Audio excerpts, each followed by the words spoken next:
Sunday lunch at Kara's place always came with a kind of staged, comfort, warm food. The same plates, the same talk about weather and work like nothing in the world could shift under your feet. I was rinsing dishes when Kara said, "Mom?" in that clipped tone that didn't ask so much as summon. I turned with a dish towel in my hands and saw her sitting at the kitchen table like she'd been waiting for the right moment. She slid a piece of paper across the wood. At the top, in careful block letters, Mom's Budget. Below it were categories and weekly limits circled in red: groceries, gas, pharmacy, personal. The numbers looked like rules, not suggestions. I lowered myself into the chair across from her and kept my face still. "Where did this come from?" I asked. Kara didn't blink. "From reality." Miles leaned against the counter, beer in hand, wearing that smooth, half-listening expression he used when he wanted to seem reasonable. "It's for your safety," he said, but his eyes stayed on the window instead of me. Safety. That word had started showing up everywhere lately, always attached to taking something away. "I pay my bills," I said quietly. Kara sighed, like I was making her job harder. "There isn't anything wrong," I said, and heard my own voice settle into that calm that comes right before a storm. Kara kept talking past me. "You need structure, a plan. This is care." I looked down at the paper again, at the neat handwriting, and realized how long she must have sat somewhere working this out. Not in a panic, not in a moment of fear, in advance, like a decision. My hand went to my purse automatically, fingers reaching for the familiar slot inside. Empty. I checked again, slower this time, as if precision could fix it. Still empty. I lifted my gaze. "Kara!" I said, and my voice surprised me with how steady it was. "Where is my debit card?" Her face didn't even flicker. "It's safe," she said. "We put it up." "We," I repeated. Miles shrugged like we were discussing where to store leftovers. A heat moved up my chest, sharp and clean. But it didn't turn into tears. It turned into focus. I stood and walked to the counter where I'd left my checkbook earlier, where it always sat when I visited. It wasn't there. I opened one drawer, then another, pretending it was casual. Pens, rubber bands, batteries, no checkbook. From the hallway, Eli hovered half in view, shoulders tight, eyes darting between us like he couldn't decide whether to step in or disappear. "Mom!" he started, voice thin. Kara snapped her head toward him. "Eli, go to your room." He didn't move right away. He looked at me instead, and what I saw on his face wasn't teenage annoyance.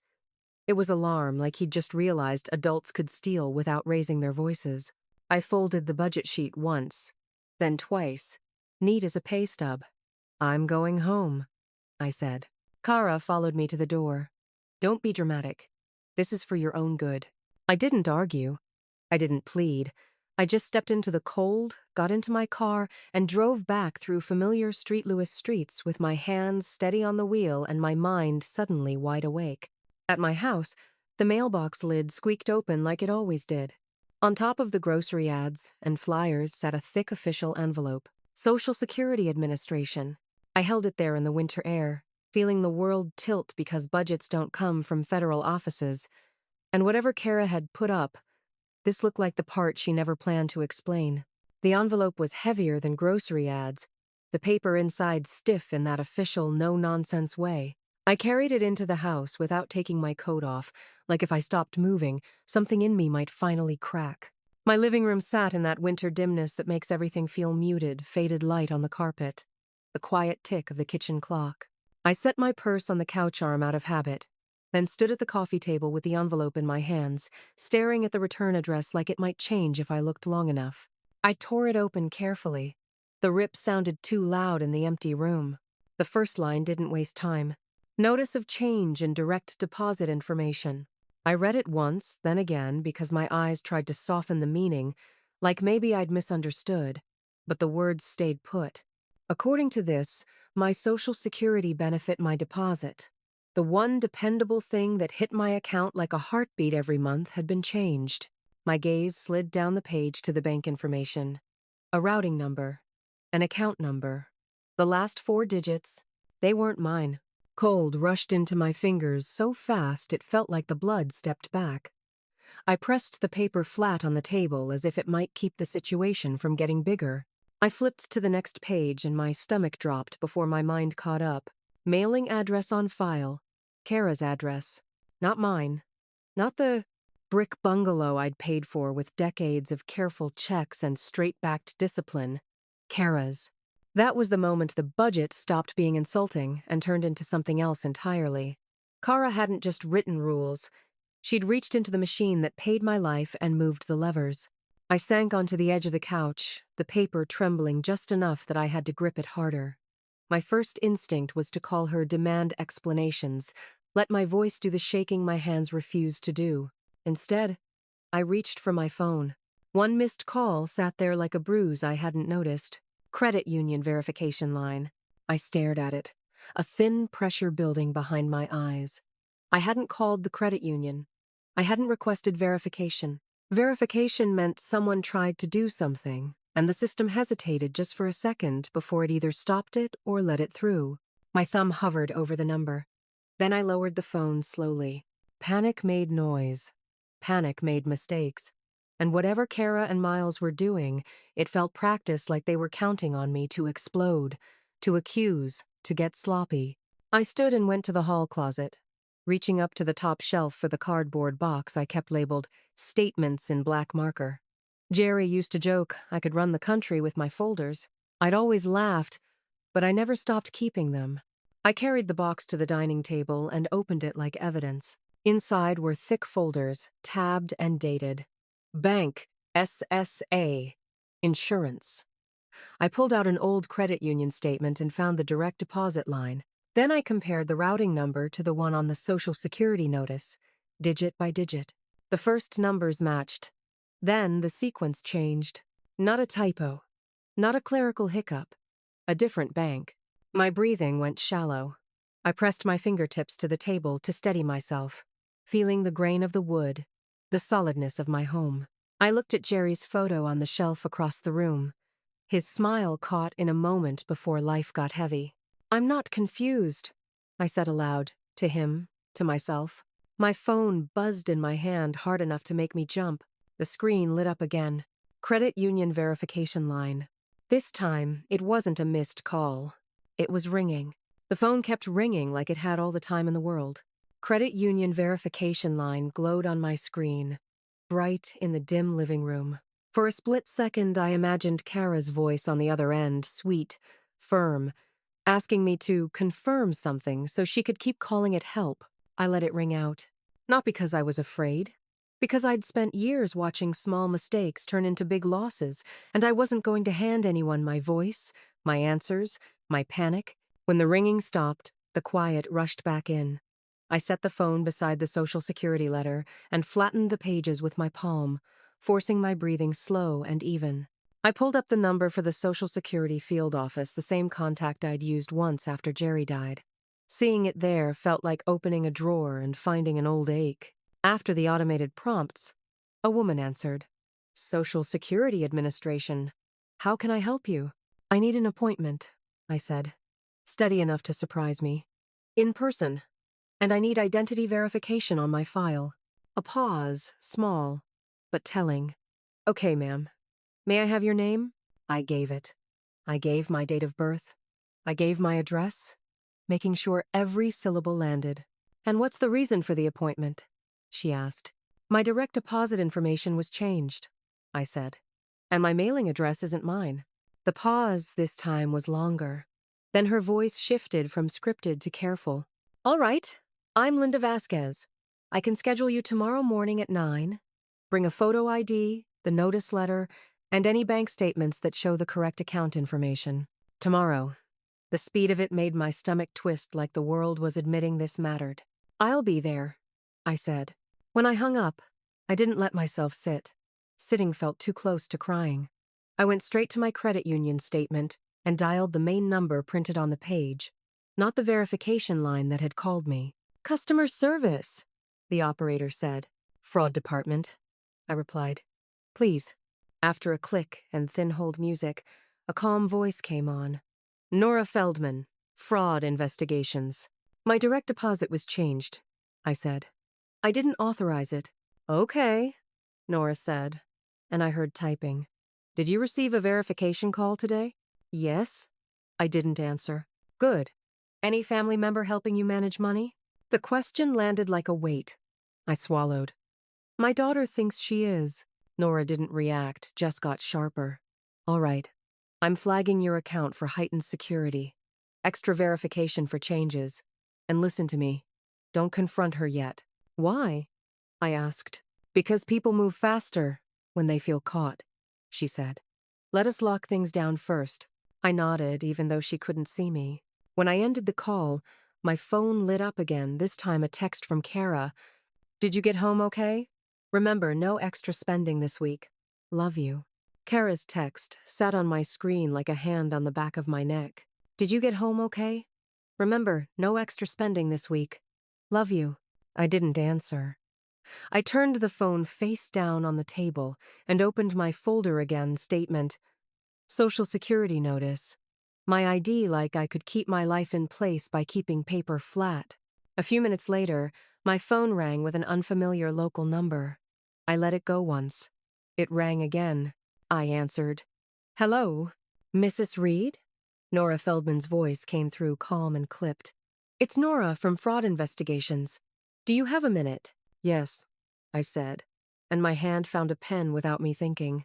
I pulled your recent account activity, she said. There are multiple small transfers out. Nothing huge but consistent. They're labeled household reimbursement. The phrase sounded almost polite, like it belonged on a sticky note on a fridge. Nora read off the amounts.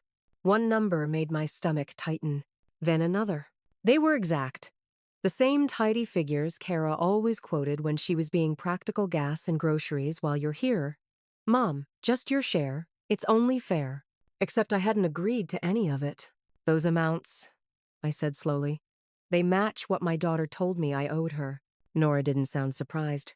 Okay, that's important. Do you recall authorizing these transfers? Online? In person? Over the phone? No, I said, and the word came out clean. I didn't know they existed. All right, Nora replied. We'll flag them as unauthorized while we investigate. I want you to check something else right now. Do you have a credit card connected to your banking?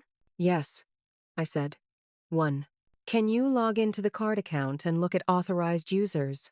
My laptop took a moment to wake, humming like it didn't want to be dragged into my trouble. I typed my password and felt a flash of anger that even my passwords carried history. Jerry's birthday, the year we bought the house, and someone still wanted to call me confused. I found the tab. Authorized users. Clicked. A name appeared in plain black letters. Miles Reed, authorized user. My face went hot. For a second, humiliation rose sharp and sudden, not because I'd been careless, but because they'd treated me like a drawer they could open while I stood in the same room. Nora, I said, and my voice tightened. My son-in-law is on my card. Okay, she said immediately, typing. We'll remove him. And Mrs. Reed, this isn't impulsive. It looks planned. Planned. The word snapped the shame into something colder. Useful. When I hung up, my phone buzzed again. A text from Eli. Grandma, Mom says you're confused about money. Are you okay? I stared at it, then typed back with steady thumbs. I'm okay. Keep your eyes open. The moment I hit send, a new alert flashed on my screen. New login attempt detected. The new login attempt detected alert stayed in my head all night like a dripping faucet. I changed passwords the way Nora told me to, wrote the new ones down on paper, and shut the laptop like it might bite. Sleep came in thin strips awake, doze. Awake until the alarm finally pushed me into morning. The sky over Street Lewis was dull and heavy as I drove to the Social Security field office. Brick bungalows blurred past, bare trees scratching at the gray.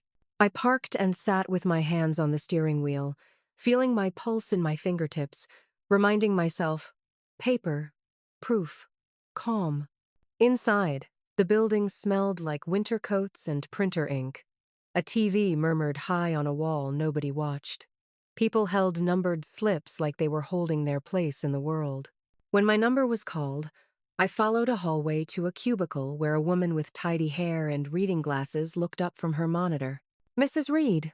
she asked. "Yes." "I'm Linda Vasquez," she said, voice careful and professional. "Have a seat." I set my folder on the desk and slid it toward her ID on top. Then the notice letter. Then a recent statement. Linda checked my driver's license longer than most people would, like she understood this might not. "I stay simple. Thank you," she said. She typed, clicked, and her face tightened just a fraction. "Okay. I do see an online change submitted to your direct deposit information." "I didn't do it," I said. "I understand," she replied, still typing. "We can address that and the mailing address change." She clicked again and paused, her hand hovering over the mouse. When she spoke, her voice lowered. "Mrs. Reed, there's something else on your record I need to show you." My stomach clenched. "What is it?" Linda opened a drawer and pulled out a printed form, placing it between us like it had weight. Across the top, "Request to be selected as representative payee." For a second, the words didn't connect. Then they did, and the room seemed to sharpen around the edges. The applicant name was Kara Reed. My eyes tracked down the page. The form claimed I was unable to manage funds due to declining capacity. It listed Kara as my primary caregiver. It described me like I was a problem to be handled, not a person who'd run a household and a ledger for decades. A pulse of humiliation flashed hot through my face, then drained away, replaced by something colder. Clarity. Because a budget sheet didn't require federal paperwork, this did. "That's not true," I said, and my voice came out steady through sheer effort. "I know," Linda said quietly, "but I need you to understand what this means. This request, if approved, gives someone else control of your Social Security benefits. The budget was step one. This was the real play." Linda tapped the form. "This was submitted online. I'm marking it as potentially fraudulent and starting a misrepresentation review." She turned her monitor slightly, showing me her notes field without exposing anything else. "Now I need you to sign an affidavit stating you did not authorize the changes and that you are competent to manage your benefits." "Print it," I said. When the affidavit slid out of the printer, I signed slowly and clearly, the same signature I'd used on mortgages and medical forms and every check that kept my life running. Linda stamped it, copied it, filed it like she'd done this too many times. "I also recommend adding a PIN requirement for future changes," she said. "That way no one can update your information without it." "I want that," I said. Linda nodded. "Good." My phone buzzed in my coat pocket. I didn't check it. I didn't want Kara's voice in my head in this place. Linda glanced at my bank statement. "Your credit union is investigating too?" "Yes," I said. "Nor Feldman." Linda's expression shifted recognition. Relief. "All right. We can coordinate to restore your deposits and secure your file." She handed me a printed confirmation and looked me in the eye. "If anyone contacts us claiming to act for you, tell us immediately. And don't sign anything anyone brings you." I walked out with my folder thicker than before, the cold air hitting my face like a slap. In the parking lot, I finally pulled my phone out. 3 missed calls from Kara, and a new voicemail, left 5 minutes ago. Kara's voicemail was bright and controlled, like she was reminding me about a dentist appointment. "Mom, call me back. We need to go over a few things. I'm just trying to keep you on track. And please don't do anything without talking to us first." Us. The word landed like a padlock. I didn't call back right away. I started the car, pulled out of the Social Security lot, and let the cold air wake me up all the way. By the time I hit Chippewa, she'd called again. Then again. I answered on the 4th ring, not because I was ready, because I refused to be chased in circles by my own child. "Mom," Kara said, tight with practiced concern. "Where are you? I've been calling. You're scaring me." "I'm fine," I said. "What's going on?" she pressed. "Did you go to the bank? Did you call anybody? Because you can't just—" "We'll talk later," I said calmly. There was a beat of silence, like she couldn't compute that I'd spoken a full sentence without permission. "Kara!" she started, sharper now. "We'll talk later," I repeated, and ended the call first. My hands didn't shake afterward. That surprised me. Not because I wasn't hurt, because something in me had moved beyond hurt into procedure.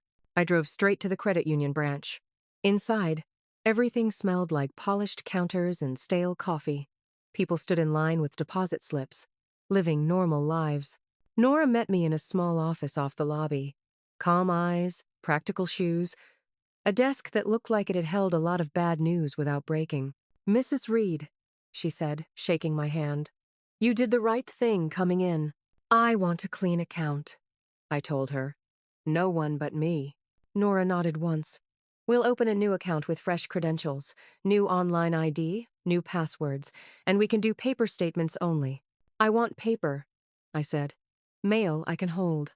She typed while she talked new account number, additional verification notes, no linked users. Forms slid from the printer and across the desk. I signed slowly, the way you sign when you know your signature might have to defend you later.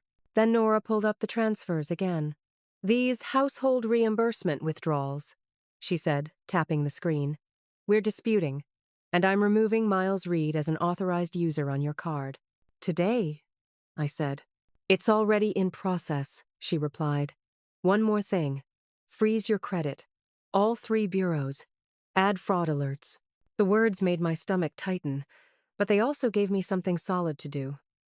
Nora helped me make the calls right there, so I didn't get lost in automated menus. I repeated my information with steady rhythm: name, social security number, my address, and said identity theft concerns like it was a tool, not a confession.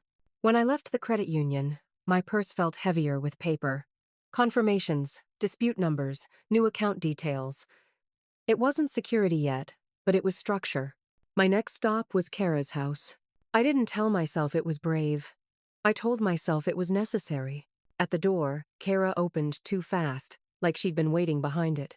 "Mom, I think I left my debit card in the couch," I said lightly.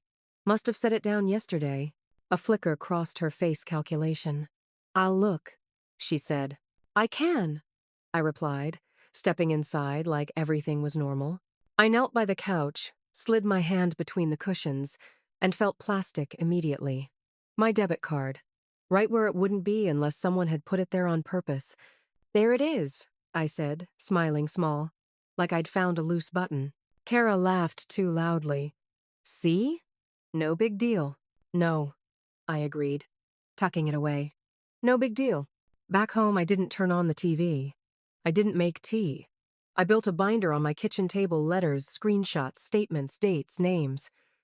Tabs labeled SSA, bank, call log, mail. My life organized against the story they were trying to write about me. When I finished, my phone buzzed. A text from Kara, short enough to be a threat without looking like one. "Why are you changing things? Who told you to do that?" Kara's text stayed unanswered. I left it sitting there, bright on my screen, while I slid one more sheet protector into the binder and snapped the rings shut. There was a certain satisfaction in that sound final, contained like closing a door without slamming it. My kitchen clock read 4:12 when the next buzz came. I expected Kara again. A follow-up, an accusation dressed up as love. Instead, it was Eli. "Grandma, can I call you? Like, actually talk?" I stared at the message for a beat. Eli didn't waste words. If he was asking like that, it meant the air at Kara's house had turned tight. I typed back, "Yes, call me." The phone rang almost immediately. When I answered, I could hear his breathing, quick and shallow, like he'd run to a quiet corner and wasn't sure how long he'd have. "Grandma?" His voice cracked on the word. "I'm here," I said. I kept my tone steady on purpose. No alarm, no interrogation, just a handrail. There was a pause where I could hear muffled TV noise behind him and something like a cabinet closing. "I'm in my room," he whispered. "Mom thinks I'm doing homework." "All right," I said. "Talk to me." He swallowed. "I heard them, Mom and Miles, last night." My spine went still. "What did you hear?" Eli hesitated, like he was deciding whether saying it out loud would make it real. "They were in the kitchen. They thought I was asleep. And they were talking about your money." I didn't respond right away. I let him have the space to keep going without feeling pushed. "They said," he continued, voice dropping even lower. They needed to cover the mortgage until things stabilize. And Mom said your Social Security would handle it if they could just. He cut off, then tried again. If they could just get control. My fingers tightened around the phone. The word mortgage explained a lot of things all at once. The urgency, the rehearsed care, the way Kara's worry always seemed to have a number attached to it. Eli rushed on, like he needed to dump the whole truth before it got taken away. And then, Mom said something I can't stop hearing. What did she say? I asked softly. He exhaled through his nose, angry and embarrassed at the same time. She said you're too old to notice, like you wouldn't even see it missing. His voice wobbled, and Miles laughed. For a second, heat flashed behind my eyes. Not tears, yet something closer to rage. I swallowed it down, because Eli didn't need my rage. He needed a place to stand. I'm sorry you had to hear that, I said, and I'm proud of you for telling me. He went quiet. I could almost feel him waiting for me to explode, for me to demand details like a prosecutor. I didn't. Eli, I said, steady, you're not in trouble for telling the truth. His breath released like he'd been holding it for hours. Okay. And you didn't do anything wrong by listening? I added. Sometimes listening is how you protect people. He made a small sound, half relief, half guilt. I hate it, Grandma. She's my mom. I know, I said, and meant it. You can love someone and still see what they're doing. Another pause. Then Eli's voice sharpened with something like purpose. There's something else. I stayed quiet. Mom has your Social Security mail, he said. Not all of it, but I've seen envelopes in the kitchen drawer, the one under the silverware. She opens it when Miles isn't around, like she doesn't want him to see everything. My stomach tightened. The address change. The missing envelope weight. It all clicked into a smaller, uglier picture. Are you sure? I asked. Yes, he said. I saw your name. Grandma Donna Reed. Same as always. I picked up my phone with my free hand and opened my text thread with Miss Vasquez. My thumb hovered for a second. Then I typed, if someone is intercepting my SSA mail, does that matter for the review? The reply came faster than I expected. Yes, just that. No softness, no extra words. The kind of answer that meant, this is serious. This is documented. This has consequences. I felt my jaw set. Eli, I said carefully, I need you to do something for me, but only if it's safe. What? He asked immediately. If you can, I said, take photos of any paperwork you see with my name on it. Envelopes, letters, forms. Don't take anything. Don't argue, just pictures. And if you can't do it without getting caught, you don't do it. Understand? Yes, he whispered. I can. I think I can. Good, I said. And if your mom asks you about me, you tell her I'm fine. That's it. Eli's voice softened. Grandma, are you really okay? I looked at my binder on the table, at the neat tabs and the proof stacked like armor. I'm okay, I said, and I'm getting smarter. On the other end, I heard a floorboard creak close. Eli's breathing changed. Someone's coming, he whispered. Then hang up, I said, gentle but firm. Go be normal. He clicked off without saying goodbye.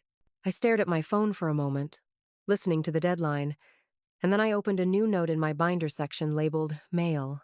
Because now I wasn't just fighting a budget sheet or a stolen card. I was fighting a kitchen drawer full of my life.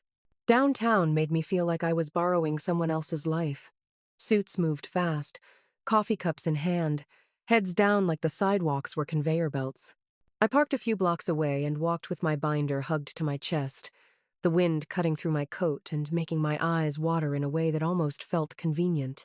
The elder law office sat upstairs in an older building with brass plaques and a lobby that smelled faintly of lemon cleaner. The receptionist glanced at my binder and didn't ask why I was there. She just nodded like she'd seen that look before.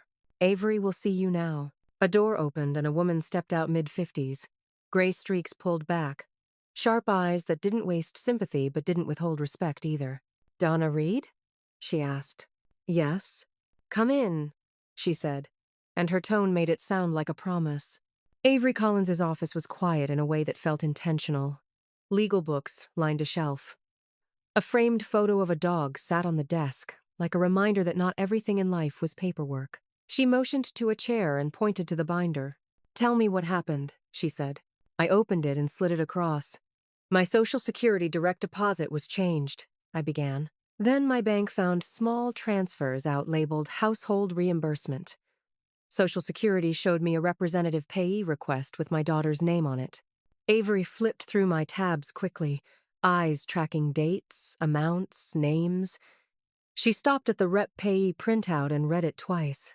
Then she looked at the credit union notes, the transfer list, the screenshot of the verification call. When she finally looked up, her voice stayed flat. "This is financial exploitation." Hearing it said like that clean, clinical did something to me. It took the shame off my shoulders and set it where it belonged. "I'm not here for revenge," I said, and meant it in the way a tired person means something.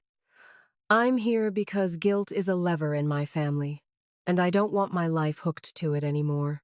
Avery leaned back slightly, studying me. "You want protection that can't be undone by guilt," she said. "Yes." "Okay," she replied, already moving into action. "Then we do this in layers." She pulled a yellow legal pad toward her and wrote headings as she spoke. "First, durable power of attorney, but not naming your daughter. That's the point she's trying to claim." The words pinched. Kara had been my emergency contact for years, but I didn't come here to protect Kara's feelings. Avery looked at me. "Who do you trust who doesn't benefit from controlling you?" "Janice Morrow," I said. "From the senior center. She's steady. She doesn't owe Kara anything." Avery nodded and wrote the name down. "Good. Neutral. Reliable. Second," she continued, "we update your medical directives. Healthcare proxy, HIPAA release everything. We make it clear who can speak for you medically and who cannot." "She's been calling herself my caregiver," I admitted. "Then we cut off the lane she's trying to drive in," Avery said, and her bluntness felt like oxygen. She began stacking forms in front of me, explaining each in plain language what it allowed, what it blocked, what it would look like if someone tried to twist it later. I signed where she pointed, slowly and clearly. "The way you sign when you know your name needs to stand up in court." Then Avery opened a new document on her computer and typed a title I felt in my ribs. "Cease and desist notice. This goes to your daughter and her husband," she said. "It puts them on notice they are not authorized to contact Social Security, your bank, or any institution on your behalf. It warns that further interference may be reported." "Will it make her worse?" I asked. "It may make her loud," Avery said, "but it will make her careful. And careful people leave trails." She printed the letter and slid it to me. Kara's name sat on the page in cold, formal ink. I stared at it, realizing this was what boundaries looked like when they had teeth. As I stood to leave, my phone buzzed Eli. A shaky photo of a kitchen drawer, an envelope with my name on it, and underneath, half visible, a form header I recognized instantly. Representative Payee. I stood outside Avery's office, staring at Eli's photo, until my eyes stopped trying to turn it into something else. A kitchen drawer. My name on an envelope. And beneath it, half hidden, the top of that form again, like Kara was collecting pieces of my life in her own house. Avery's voice was low beside me. "Mail interception," she said, more to herself than me. "That matters." I nodded and walked out into the cold, binder tight against my ribs, my mind turning fear into steps. Evidence. Sequence. Next call. My phone rang before I reached my car. "Nora," I said as soon as I answered. "Mrs. Reed," Nora replied, and I heard the difference immediately. Not panic urgency. "I need to tell you something." I sat in the driver's seat without starting the engine. "Tell me." "There was a personal loan inquiry filed using your Social Security number," she said. "It came through this morning." For a second, my brain tried to make it small. An inquiry wasn't a loan. An inquiry could be an accident. Then Nora added, "The application lists Kara's address, and the contact number traces to Miles." The city kept moving outside my windshield like nothing had happened. People crossed the street. A bus hissed to a stop. My hands went cold anyway. You can escalate it? I asked. Yes, Nora said. But I need your authorization to open a formal identity theft case and send it to our investigations unit. You have it, I said, and my voice sounded steadier than I felt. Do it. File whatever you need to file. Okay, she said. And you should file an identity theft report on your end, too. The paper trail matters. I looked at my binder tabs and dates and receipts like it was the only thing in my life that couldn't be argued with. I understand. A few minutes later, another call came through. Linda Vasquez. Mrs. Reed, she said, crisp and controlled. I'm calling to confirm your direct deposit has been restored to the correct account. Relief tried to rise. I didn't let it carry me. Thank you, I said. Is my file secure? There are additional protections, Linda replied. But your record is now flagged for ongoing attempted interference. Any future attempts will trigger enhanced review. Ongoing, meaning they hadn't stopped. When I called Avery, she picked up like she'd been expecting it. There's a loan inquiry in my name, I told her. Kara's address, Miles's phone. Avery's breath went tight. All right, she said. We're filing for a protective order related to financial harassment and mail interference. Documentation wins this. That afternoon, under fluorescent lights at the police station, I opened my binder like I was back at work. I didn't cry. I didn't speculate. I gave dates, amounts, copies, case numbers, letting paper do the accusing. The officer slid a report number across the table. Ma'am? He asked. Do you feel safe? I thought of Kara's texts, Miles's grin, and that loan inquiry floating in my name. I feel awake, I said. That's different. Back in my car, I played Kara's latest voicemail. Mom, you're making this worse, she said softly. Just stop and let us handle it. Kara showed up 2 mornings later, like weather uninvited, convinced she belonged. I saw her through the front window first, standing on my porch with a folder hugged to her chest. Coat buttoned wrong, hair pulled tight, jaw set. She looked smaller outside my house than she ever did in her own, like my front steps had taken away her stage. I didn't rush. I took a breath, then opened the door only as far as the chain allowed. Mom, she said, rehearsed concern first. Finally. I'm here, I said. What do you want? Her eyes flicked past me, trying to see inside. I didn't move. We need to talk, she insisted. We are, I replied. Kara's mouth tightened. She pulled a sheet of paper from the folder inside a plastic sleeve and held it up between us like a treaty. Across the top, family agreement. Under it were paragraphs stuffed with soft words, convenience, support, peace of mind, and hard ones hidden in the middle. Authorize. Manage benefits. Sign on behalf. I brought this so we can do it the right way, she said. No more confusion. You just sign, and I handle everything. I didn't take it. I kept my gaze on her face. I have one question, I said. Kara blinked, impatient. Okay. Why did you change my deposit without telling me? For a heartbeat, her expression slipped. Anger flashed raw, honest. Because you would have said no, she snapped. The second the words left her mouth, she tried to soften her face, wide eyes, gentler tone, like she could reverse it. Mom, you don't understand, she started. Things are hard. Bills are… You just explained the whole case? I said quietly. What case? She demanded, but her voice wavered. The one where my no doesn't matter to you, I said. A car door slammed at the curb. Miles climbed the steps with that easy grin already in place, hands in his pockets like this was a barbecue. Donna, he said warmly. Hey, we've been worried about you. He glanced at the chain on my door. Smile still polished. We're family. Let's just go inside and talk like adults. No, I said. Miles chuckled softly, like I was being cute. This agreement is just for convenience. Kara's anxious. She's trying to help. Kara thrust the paper closer. Just sign it. Then this all goes away. My phone rang in my pocket. I pulled it out. Avery Collins. I answered and put it on speaker. Avery. Avery's voice came through crisp and firm. Donna, do not sign anything they present. Keep the conversation at the door. Kara and Miles, if you're there, stop contacting any agency or bank on Donna's behalf.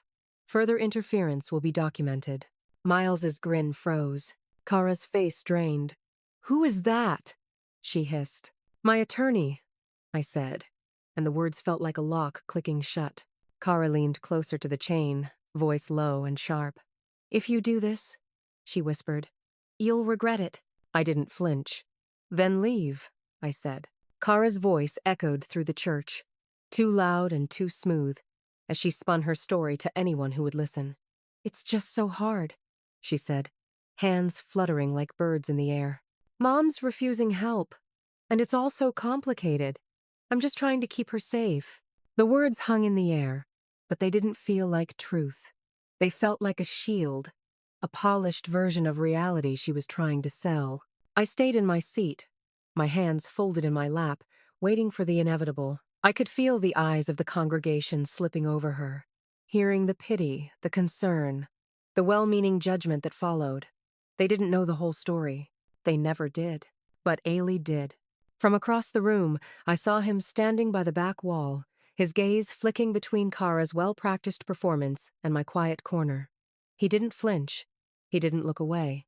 And then, just like that, Eli stepped forward, making his way to the group of women gathered around Kara. I felt a tightness in my chest, a knot of nerves, but I didn't stop him. I didn't even try to call him back. Grandma's not confused, Eli said, loud enough for those around him to hear. His voice was clear, steady, and firm. She knows what's going on. There was a brief, stunned silence that followed his words. Kara's face froze.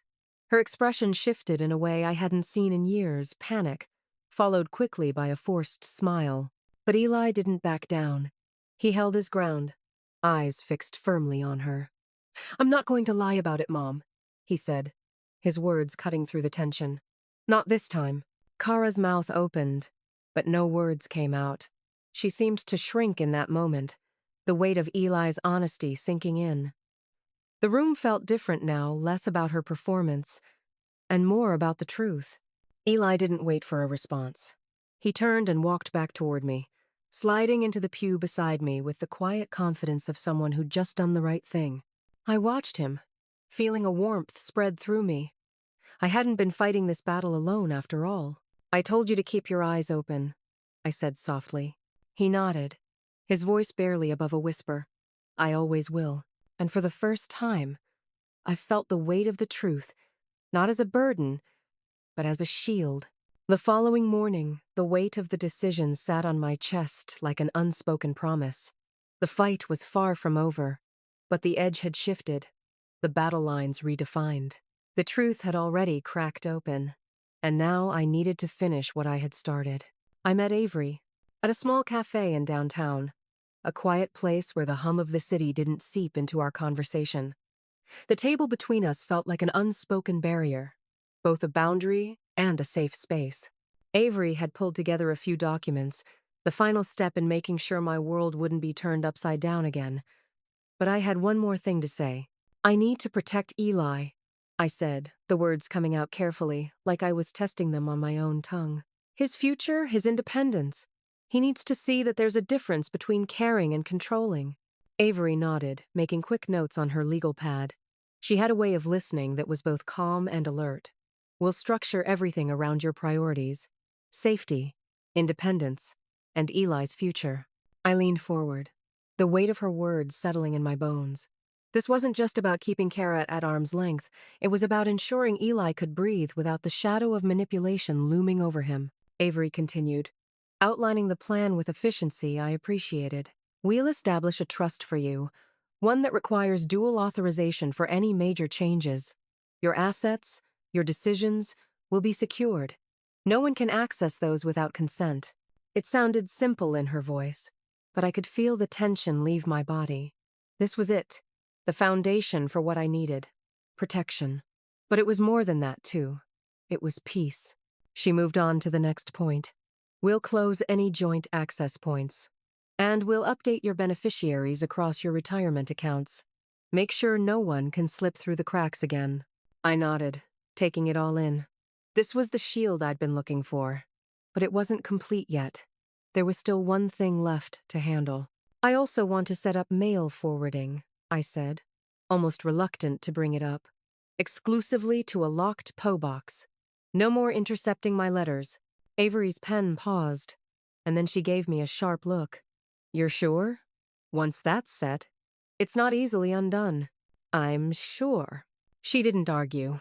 She just made the necessary notes, and we sat in silence for a moment, both of us digesting the next steps. After the meeting, I invited Eli to lunch at the diner down the block. It was the same place we used to go when he was younger. His eyes always wide with excitement as we ordered pancakes and talked about everything and nothing at all. Today, the atmosphere was different. He sat across from me, his shoulders slumped just a little, and I could see the questions swimming behind his eyes. "What's going to happen now, Grandma?"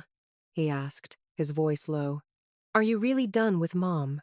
I felt the familiar pang in my chest, but this time I didn't rush to cushion the blow. "I'm not cutting off Kara, Eli. I'm cutting off access. That's different." He frowned, and I could see him wrestling with it. "I don't understand." I leaned in, trying to put the words in a way that would make sense without overwhelming him. Sometimes adults are wrong, even when they say it's for your good. Your mom. She made decisions that weren't hers to make.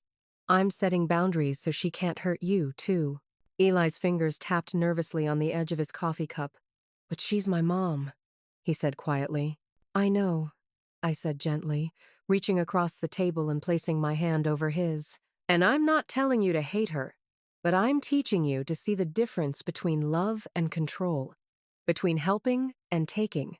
He nodded slowly, like the weight of it was sinking in. "I don't want to hurt her, Grandma," he whispered, his voice shaking just a little. "But I don't want to be stuck in the middle." "You won't be," I said firmly. "You're standing on your own now, and that's the way it's going to stay." There was a long silence, and then Eli gave me a small smile. It wasn't wide, but it was genuine, and that was all I needed. When the bill came, I paid without even thinking about it, but as we stood to leave, I caught a glimpse of my reflection in the diner window. There was something different in my face, a strength I hadn't known I'd been missing. I wasn't just protecting myself anymore. I was protecting Eli, too. And that made all the difference. As we walked out, Eli slipped his hand into mine, his fingers wrapping around mine like it was the most natural thing in the world. And in that quiet moment, I realized something that made my heart settle. The future was ours to write now. No one could take that away. The final document sat in front of me, an unfamiliar weight that didn't feel like a choice but a necessity. The trust. The last piece of the puzzle. Avery had spent hours preparing it carefully, crafting each section to ensure no one could touch what was mine without my express consent. Dual authorization for any changes. A section that required 2 signatures for major decisions. It wasn't just protection. It was control. Restored. Kara's name was there, too, just not where it belonged. She had once been my beneficiary, my trusted family member. The one I thought I could rely on when the time came. But no longer. I was done pretending she still had that role. I leaned forward, picking up the pen and hovering over the line where it would all come to an end. The words that Avery had prepared were clear, professional, removed due to attempted benefit diversion and false incapacity claims. It was a simple statement, but it carried everything. A clean, factual reason. One that would stand if anyone tried to challenge it. Avery was watching me, the quiet weight of her gaze holding steady. She didn't say anything. She didn't need to. The decision had already been made in my mind. The pen in my hand was the last step. I signed. The click of the pen on paper echoed in the room. Final. Undeniable. When I finished, I slid the document over to Avery, who stamped it with a quick precision I envied. Then, in a move that felt almost ceremonial, she filed it immediately, without hesitation. "Everything is in place," Avery said, looking at me with a professional satisfaction that didn't feel like triumph, but like a job well done. "The trust is secure. The beneficiaries are updated. Kara is officially removed. and the no contest clause is in place. I nodded, feeling the tension in my body loosen, but there was something heavier in its place. This wasn't just about money. It was about control, about reclaiming my life and my choices. It was about ensuring that no one could undo the work I had done to protect myself and Eli. The next steps, Avery explained, would be the civil demand for restitution, the attorney fees, the damages. Kara and Miles would have to answer for the interference they'd attempted, and the way they'd used my trust against me. We'll make sure the record reflects everything, she continued. The demand will be professional, just business, but we'll file everything necessary. Thank you, I said, my voice steady, but the weight of the words settled deep. It was done now. I had done everything I could. As Avery prepared the final paperwork for the civil demand, my phone buzzed. It was a message from Nora. The Social Security deposit has been fully locked down. Moving forward, changes can only be made in person with direct verification. No more remote access. I leaned back, letting the confirmation sink in. No one would be able to touch my benefits again. Not without my approval. Not without my presence. I stood, feeling the gravity of the moment finally settle in my bones. I had rebuilt my life.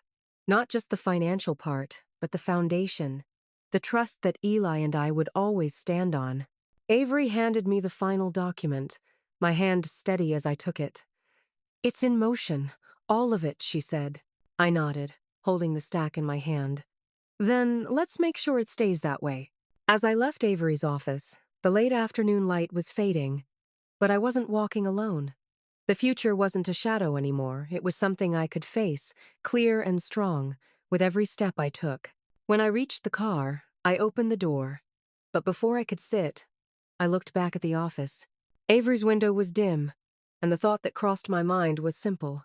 The past was done, and now, with everything in place, the future was mine to control. And no one could take that from me. Kara arrived at my door late that afternoon, her knock deliberate, too measured to be casual. I hadn't expected it, at least not so soon. She stood there, coat still on, clutching her purse in both hands like it might keep her anchored. I need to talk, she said, her voice pitched low, almost pleading. Can we just talk, Mom? I looked at her, my body still, but my mind racing through the months of manipulation, lies, and quiet betrayal. She stood there, waiting for me to invite her in, to let the past slip back into the space between us. I didn't move. She took a deep breath and stepped forward, her eyes flicking around the room, looking for something, an opening, a way in. I felt it.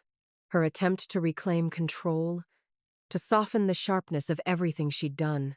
Please, she said, voice quieter now. I know you're upset, but this isn't just about the money. I'm sorry, okay? I didn't mean to hurt you. I waited for the real reason to follow, but it didn't. Not yet. Instead, she started to spin her web, wrapping blame around everything else. Miles, the stress of their situation, the mounting bills, the pressure of trying to take care of everything, anything but her own actions. I didn't know what else to do, she murmured, eyes welling up. We needed the money to cover everything, and I interrupted her, the words coming out sharp. Did you come to me honestly before you took my benefits? Her breath caught, the mask slipping for just a second. She opened her mouth, then shut it again, like the truth was too heavy to swallow. But she couldn't stop herself. She started to backpedal, weaving a story of survival, of necessity, of how she was only trying to help. I wasn't trying to. Take from you, she said, her voice cracking. It's just been so hard. You don't understand how hard it is for us, Mom. I understand more than you think, I said. You took something that wasn't yours to take. You didn't ask. You didn't even think to give me the choice. She flinched, and for a moment, I saw at the realization that I wasn't just going to forgive her. The idea that the story she'd told herself wasn't going to hold up.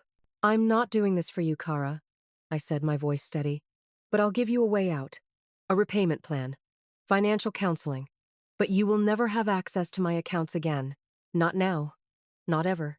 Her eyes flickered. A hint of rebellion there, like she hadn't expected me to make such an ultimatum.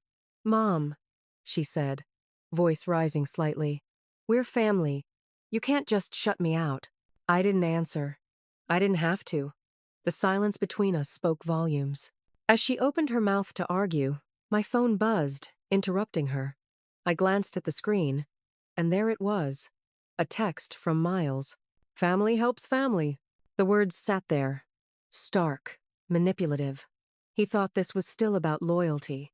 He thought I could be bought with a single phrase. I didn't hesitate. My thumb moved swiftly, blocking his number. No more. Not this time. Kara saw the motion. Her eyes narrowed. You're really doing this, she said, her voice a mixture of disbelief and anger. You're just going to shut us out after everything we've been through. I didn't respond. I didn't need to. Later that evening, Eli approached me quietly, the same way he always did when something was weighing on him. Grandma, he said, his voice barely above a whisper. Mom's been saying things. She wants me to talk to you, to make you see things differently. I turned to him, my heart softening, but only for a moment. What is she telling you, Eli? She says it's for the family. That you're being stubborn, he said, his face etched with concern. She wants me to talk you into letting her manage things again. I shook my head, swallowing the lump in my throat. I'm not being stubborn, Eli. I'm protecting you, and myself. You don't have to be in the middle of this. Eli nodded, but the sadness didn't leave his face. He had always been the one to carry his mother's worries, to soften the blows when she had no other way to get what she wanted. I don't want to be in the middle anymore, Grandma, he said softly, his fingers tracing the rim of his coffee cup. But I don't want to lose her either. You don't have to lose her, I said gently, reaching across the table to touch his hand. But you need to see the difference between love and control. You can love someone and still stand up to them. He didn't answer right away, but I could see the wheels turning in his head, trying to make sense of it all. I let him take his time. This wasn't something he could rush into, not when the truth was still settling in. As the days passed, Kara's attempts to spin her narrative unraveled. Her calls to others, her whispers about my stubbornness, the way she tried to paint me as unreasonable, it all started to lose its power. The formal notices letters from Social Security, the credit union spread across the community, not as gossip, but as fact. The people who had once sympathized began to ask uncomfortable questions. Her circle cooled. And then, I heard from an old neighbor, someone who had known Kara and me for years. Donna, she said, I didn't know what was happening, but now, people are starting to understand. Your daughter's been telling some strange stories. I nodded, a quiet sense of relief washing over me. The truth had a way of spreading when it wasn't smothered by lies. I didn't know what the future would look like, but I was done being held hostage by Kara's version of it. The decisions were mine now, and no one could take that away. The envelope sat in my hand like a quiet promise, heavy with everything I had fought for. It wasn't just the Social Security benefit notice, it was the restoration of my control, the change I'd fought for, the security I'd longed to regain. I opened it slowly, carefully, like it held the key to everything. There it was, plain and simple, addressed to me in bold, black ink. The benefit, restored. The change I had made to protect myself, to protect Eli, to reclaim everything they had tried to take. I felt the weight of it settle in my chest, a steady breath I hadn't realized I was holding. I held it for a moment longer, letting the feeling of peace rush through me. It wasn't just about the money. It was about the acknowledgement that I could make choices, that my life and my future belonged to me, no one else. With the notice in my purse, I left the P.O. box, the weight of the decision, the truth, still with me. It wasn't over, but the ground had shifted. The future wasn't as fragile as it had once felt. At home, I made tea, the steam rising from the cup as I let the warmth fill the silence of the house. Everything felt quieter now, like the space itself had been waiting for me to return to it. The chaos, the anxiety, the lies, it all felt distant. The weight that had pressed down on me for so long had finally begun to lift. I sank into my chair by the window, the stillness wrapping around me. It was the kind of peace that settled deep into your bones, the kind you could only truly feel after a long struggle. The kind that told you that you were finally free to move forward. Then the doorbell rang. I stood slowly, walking across the room to open the door. Eli was standing there, his school bag over his shoulder, his face serious, but soft. "Grandma, can we talk?" His voice had a quiet urgency to it, a weight I hadn't expected. I stepped aside, letting him in. He set his bag down and sat at the kitchen table, his eyes looking older than they had just a few weeks ago. The weight of everything was on him, too, but I could see it in his face. He was starting to understand. Starting to see the difference between what was done out of love and what was done out of control. I sat across from him, not rushing, just letting the moment hang between us. "You don't owe anyone your conscience," I said gently, my voice steady. "People will try to make you feel like you have to choose their side, that you have to see things their way, but you don't." Eli's hands rested on the table, his fingers tapping slightly, his gaze never leaving mine. "What do you mean?" he asked. "Sometimes people do things that aren't right," I said, trying to explain it in a way he could understand. "Even when they say it's for the family, even when they tell you it's for your own good, you have to see the difference between love and control." He nodded slowly, absorbing the words. The silence stretched for a moment. Then I stood and walked to the drawer where I had kept the budget sheet Kara had handed me, the one that had marked the moment everything changed.